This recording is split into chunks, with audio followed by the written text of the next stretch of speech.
27 রমজান হওয়ার আগে আগে একবার হলেও আমলটা করবেন, 2 মিনিট সময় লাগবে। যখন ইশার নামাজ আপনি পড়বেন, ইশার নামাজের পরে ওযু করে নেবেন, সুন্দরভাবে পবিত্র পরিচ্ছন্ন হয়ে বিছানাটা ঝাড়ু দিবেন। বিছানার ভিতরে এরপরে আপনি শোয়ার আগে সুন্দর করে আপনি ঘুমানোর আগে পড়বেন ইয়া মালিকু ইয়া মালিকু 100 বার পড়বেন। এরপর ইয়া খাবিরু 100 বার পড়বেন। তারপর একবার দুরূদ শরীফ পড়বেন।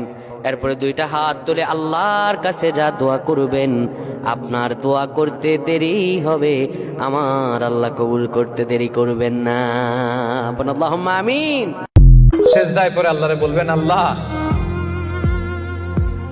এই পৃথিবীতে আমি ছাড়া তোমার গোলামের অভাব নাই, কিন্তু তুমি ছাড়া আমার দ্বিতীয় কোনো রব নাই। চোখের পানি ছেড়ে আল্লাহরে ডেকে বলেন, আল্লাহ